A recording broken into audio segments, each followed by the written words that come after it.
Alfred Keller was a general in the German Luftwaffe during the Second World War. Born in Bochum, province of Westphalia, his career in the Imperial German Armed Forces began in 1897, when he became a cadet in a military school. He retired after the Second World War as one of the most decorated generals of the former Luftwaffe. Early service life. After his graduation, in 1902, Keller served in the 17th Battalion Infantry in Thorn as Fähnrich. While serving in Thorn, Keller became attracted to heavier-than-air aircraft, and made his first flight in the school at Metz, becoming an observer in 1912. In the following year, Keller concluded his training as a pilot in the School of Niederneuendorf, gaining his pilot's wings. Service during the First World War. When the First World War began in August 1914, Hauptmann Alfred Keller was serving in a Western Front bomber unit Cargill 5, Kampfstaffel 27, with which he would fly his first combat missions. Keller participated in the first air reconnaissance mission of Paris in October 1914, which served to obtain evidence in the absence of anti-aircraft defenses in the French capital. This factor was decisive for Keller and the unit's pilots to initiate attacks on the French cities, one of which, against Paris,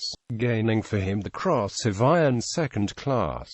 On the Verdun and Somme fronts, Keller performed some missions of reconnaissance and offensive patrolling, which led to him in September 1915 being nominated commander of Cargill 7, Kampfstaffel 40, a unit that he would help to consolidate in the following months. On the 1st of September 1917, after some attacks of its airplanes against the enemy lines, Keller was decorated with Cross of Iron First Class, also in recognition for his performance as an organizer, assuming the command of Bombengeschwader der Obersten Heeresleitung BG-1 from April 1917 until the end of the war.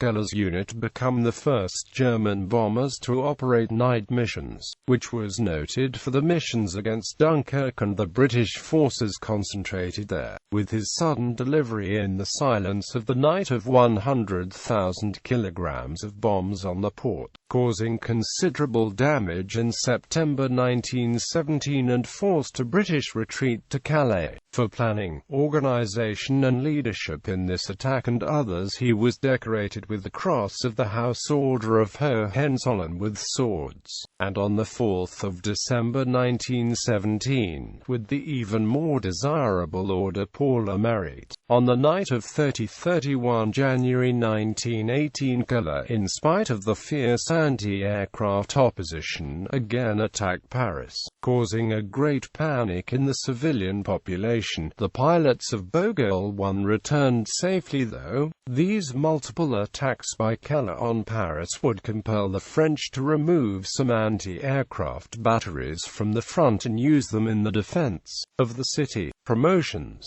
Fähnrich, the 22nd of November 1902. Lieutenant, the 18th of August 1903. Oberleutnant, the 18th of August 1911. Hauptmann, the 8th of November 1914.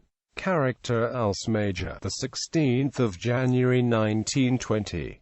Assignments: the 5th of April 1902 to 19 February 1912, Fahnenschanker and Company Officer in Pionier Bataillon No. 17, Thorn.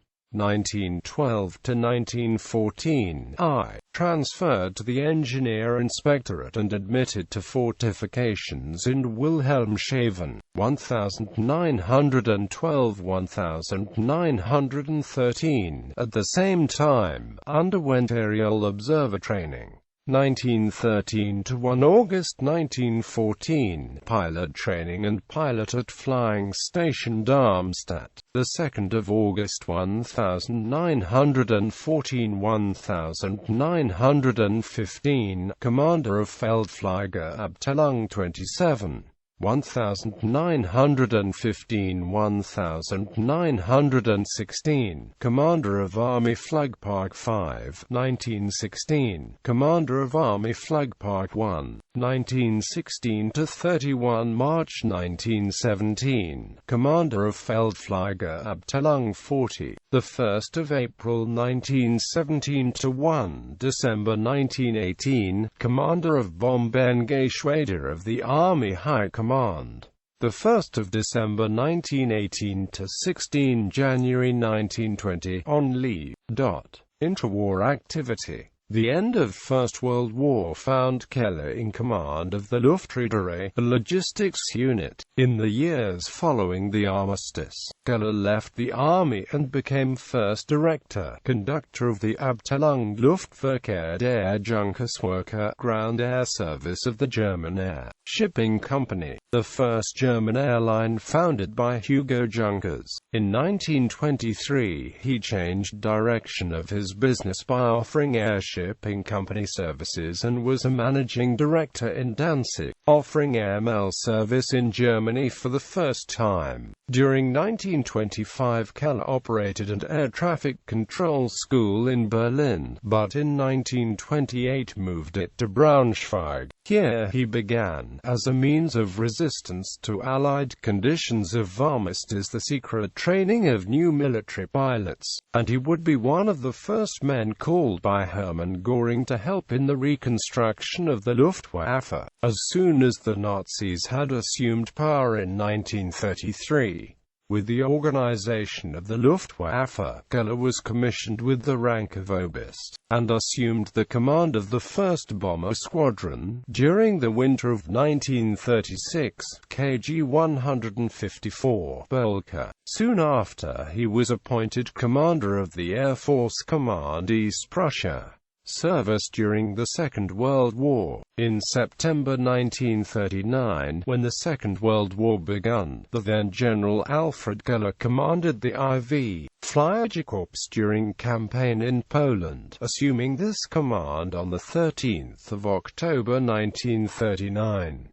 The following campaigns. During campaigns against Norway, the Netherlands, Belgium and the Battle of France, he commanded Luftflotte II with General der Flieger Albert Kesselring as his superior. By his superlative performance during these campaigns, Alfred Keller was decorated by Hitler with the Knight's Cross of the Iron Cross on 24 June 1940 as General Kommandierender of the IV Fliegerkorps. Shortly afterwards, on 19 July 1940, he was promoted General Oberst. On 19 August 1940, during the Battle of Britain, Alfred Keller was appointed as the commander of Luftflotte I and Air Force Commander East. Keller led this formation very energetically during the invasion of the Balkans campaign and later during the Operation Barbarossa, where he predominantly supported Army Group North. Keller remained with Luftflotte I until 12 June 1943, when he retired from active service at the age of 61, replaced by the 16 years younger Günther Kortin. However, he continued to perform important functions in NSFK. He was Korpsführer of the NSFK from June 26, 1943, until the German surrender on May 8, 1945. Towards the end of the war, Keller was the responsible one for the anti-tank weapons department of the Luftwaffe. Promotions. Oberst, the 1st of January 1934. General Major, the 1st of April 1936. General Lieutenant, the 1st of February 1938. General der Flieger, the 1st of April 1939. General Oberst, the 19th of July 1940. Life after service. With the German capitulation on 8 May 1945, Keller became a British prisoner, being kept as a POW until 1947. In the 1950s he became one of the first presidents of the Ordensgemeinschaft der Ritterkreuzträger. Keller died in Berlin. Awards. Iron Cross II and I Class House Order of Hohenzollern, Knight's Cross with Swords. Royal Prussian Pilot Badge, Bavarian Military Merit Order, 4th class with swords and crown, Paula Merit, General Honor Decoration for Bravery, Honor Cross of the World War 1914-1918, Honorable Armed Forces Service IV, to 2, clasped to the Iron Cross 2, and I. Class, Knight's Cross of the Iron Cross on 24 June 1940 as General der Flieger and Commanding General of the IV. Flieger Corps, Combined Pilots Observation Badge in gold with diamonds. Mentioned in the Wehrmacht Barrackt 4 times.